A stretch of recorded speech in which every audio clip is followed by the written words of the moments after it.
Radio Malabar 89.6 FM, Salil Shivadas foundation community radio. വായനശാല. എല്ലാ പ്രിയ ശ്രോതാക്കൾക്കും ഇന്നത്തെ വായനശാലയിലേക്ക് സ്നേഹസ്വാഗതം.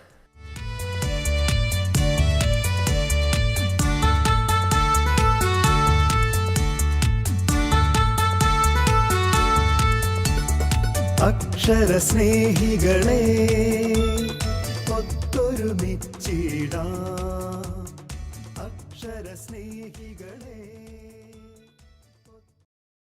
ഇന്ന് വായനശാലയിൽ കേൾക്കാം ഹരീഷിൻ്റെ പട്ടുനൂൽപ്പുഴു എന്ന പുസ്തകത്തെക്കുറിച്ചുള്ള അവലോകനം.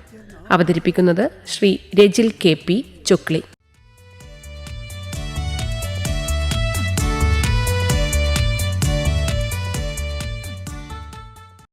കുട്ടനാടിൻ്റെ മിത്തുകളെ അടയാളപ്പെടുത്തിയ മീശയ്ക്കും തിരുവിതാംകൂർ ദിവാൻ ഭരണം മുതലുള്ള കേരളീയ ജീവിതത്തെ പുനർനിർമ്മിച്ചുകൊണ്ട് എഴുതപ്പെട്ടിട്ടുള്ള ഓഗസ്റ്റ് 17 ശേഷം ഹരീഷ് രചിച്ചിട്ടുള്ള നോവലാണ് പട്ടുനൂൽപ്പുഴു. ഏകാന്തതയെ പ്രണയിക്കുന്നവർക്ക്, വിഷാദത്തെ ഒപ്പം കൂട്ടുന്നവർക്ക് സ്വന്തം പുസ്തകമായി തോന്നുന്നൊരു നോവലാണ് പട്ടുനൂൽപ്പുഴു. മീശയിൽ ഏകാന്തതയൊഴികെ മറ്റെല്ലാം ഉണ്ടായിരുന്നെങ്കിൽ അതിൽ നിന്നും വിഭിന്നമായി ഏകാന്തത മാത്രമുള്ളൊരു പുസ്തകമാണിത്. ഒരു പട്ടുനൂൽപ്പുഴു അതിൻ്റെ കൊക്കൂണിൽ ചുറ്റുമുള്ളതൊന്നും അറിയാതെ ജീവിക്കുന്നത് പോലെ ഏകാന്തമായ ലോകത്ത് ജീവിക്കുന്ന 13 വയസ്സുകാരനായ സാംസയുടെയും അവന് ചുറ്റിലുമുള്ള മനുഷ്യരുടെയും കഥയാണ് പട്ടുനൂൽപ്പുഴു. അധികമൊന്നും ഏകാന്തത അനുഭവിക്കാത്തവരാണ് കുട്ടികളെങ്കിലും ഇതിലെ പ്രധാന കഥാപാത്രമായ കുട്ടി ഏകാന്തത അനുഭവിക്കുന്നു എന്നത് ഒരു പക്ഷേ യാഥാർത്ഥ്യത്തിൽ നിന്നും അകന്നു നിൽക്കുന്നതായി വായനക്കാർക്ക് തോന്നാം. പക്ഷേ എല്ലാ ഏകാന്തതയിലും ഒരു കുട്ടിത്തവും നിഷ്കളങ്കതയുമുണ്ടെന്ന് എഴുത്തുകാരൻ സാംസയിലൂടെ പറഞ്ഞു വയ്ക്കുകയാണ്.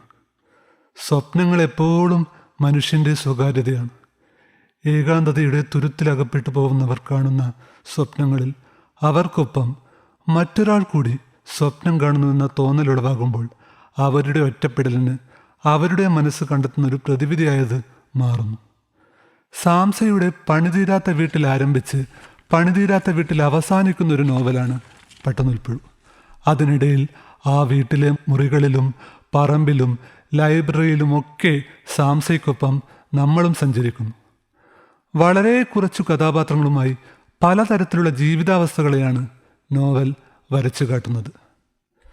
സാംസയുടെ വീട്ടിൽ പണിക്ക് വന്നിരുന്ന ദാമു, അയാളുടെ ഇളയ കുട്ടി വർഷങ്ങൾ മുന്നേ മരിച്ചപ്പോൾ സാംസയുടെ വീട്ടിലെ പറമ്പിൽ കുഴിച്ചിട്ടിട്ടുണ്ടെന്നും അന്ന് ആ കുട്ടിക്ക് സാംസയുടെ പ്രായമായിരുന്നു എന്നും സാംസയോട് പറയുന്നു.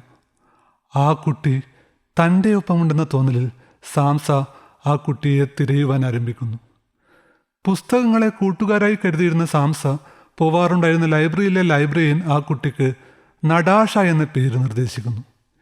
ഏകാന്തതയിൽ ജീവിക്കുന്ന ഏതൊരാളിനും തനിക്കൊപ്പം തൻ്റെ ഉള്ളിൽ മറ്റൊരാൾ കൂടിയുണ്ടെന്ന തോന്നലുളവാകുമ്പോൾ അയാൾ അറിയാതെ അയാളുടെ മനസ്സ് ഏകാന്തതയെ ഭഞ്ജിക്കുവാനുള്ള ശ്രമങ്ങൾ ആരംഭിക്കുന്നു. ഇടയ്ക്കിടെ ഭ്രാന്ത് വരാറുള്ള സ്റ്റീഫൻ ഭ്രാന്ത് മൂർച്ഛിക്കുമ്പോൾ ഈന്തുമരത്തിൽ തളയ്ക്കപ്പെടുന്നു. വിഷാദങ്ങളെ ഊറ്റിയെടുക്കുന്ന ഈന്തുമരം പ്രകൃതിയും മനുഷ്യരും തമ്മിലുള്ള വേർപെടുത്താനാവാത്ത ബന്ധത്തെ സൂചിപ്പിക്കുന്നു. ആൾക്കൂട്ടങ്ങളാൽ ഭ്രാന്തനാക്കപ്പെട്ടുകൊണ്ട് ഒറ്റപ്പെട്ടു പോകുന്നവർക്ക് പലപ്പോഴും സാന്ത്വനമയത്തുക പ്രപഞ്ചത്തിൻ്റെ ഭാഗമായ പ്രകൃതി തന്നെയാണ്.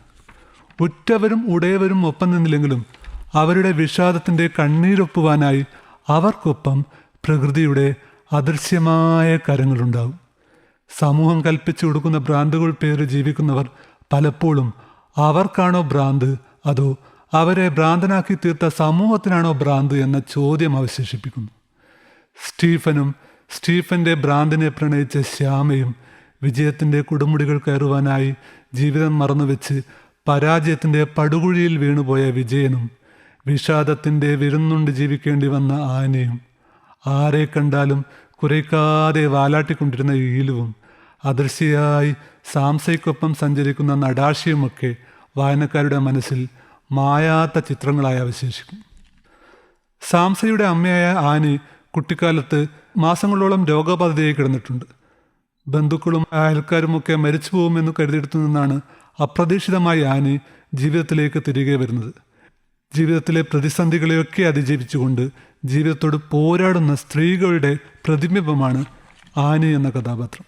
സാംസയുടെ അച്ഛനായ വിജയൻ അയാളുടേതായ ലോകത്തിൽ അയാളുടെ ചെയ്തുകൂടിയുമായി ഒതുങ്ങിക്കൂടുന്ന ഒരാളാണ്.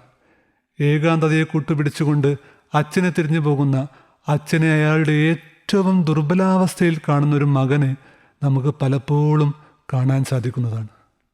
ആന്തരിക വൈരുദ്ധ്യങ്ങൾ പേറി ജീവിക്കുന്ന നിരവധി മനുഷ്യർ നമുക്ക് ചുറ്റിലുമുണ്ട്. അത്തരത്തിലൊരാളാണ് സാംസ പോകുന്ന ലൈബ്രറിയിലെ ലൈബ്രറിയനായ മാർക്ക്. ശാന്ത സ്വഭാവനും പുസ്തകപ്രേമിയുമായ മാർക്ക് വാഹനങ്ങൾ പൊളിക്കുന്നത് കാണാൻ ഇഷ്ടപ്പെടുന്ന വ്യക്തിയാണ്.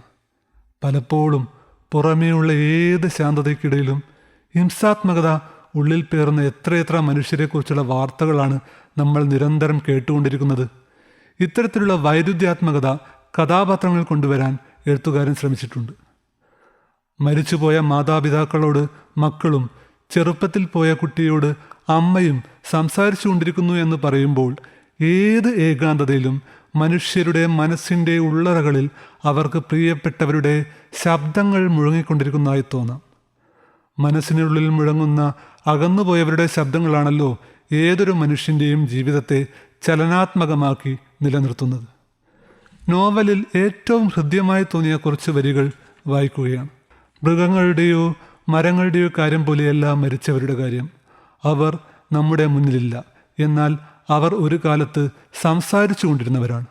അവർ നമ്മളോടും നമ്മൾ അവരോടും കാലങ്ങളായി വർത്തമാനം പറഞ്ഞുകൊണ്ടിരിക്കുന്നു. മരിച്ചുപോയവരുടെ പടങ്ങൾക്ക് മുന്നിൽ പ്രാർത്ഥിക്കുന്നു. അവർക്ക് വേണ്ടി വർഷത്തിലൊരിക്കൽ ഭക്ഷണം ഒരുക്കി വയ്ക്കുന്നു.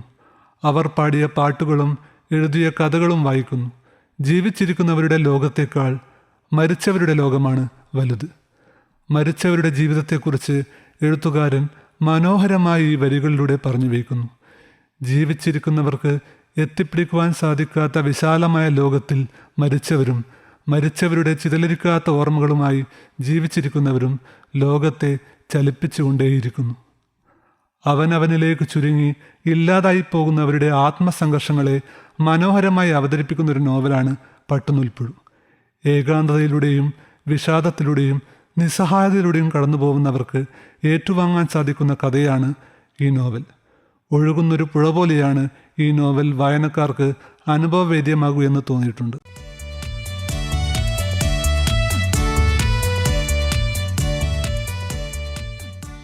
ശ്രോതാക്കൾ ഇപ്പോൾ വായനശാലയിലൂടെ കേട്ടത് ഹരീഷിൻ്റെ പട്ടുനൂൽപ്പുഴു എന്ന പുസ്തകത്തെക്കുറിച്ചുള്ള അവലോകനം. അവതരിപ്പിച്ചത് ശ്രീ രജിൽ KP ചൊക്ലി. വായനശാല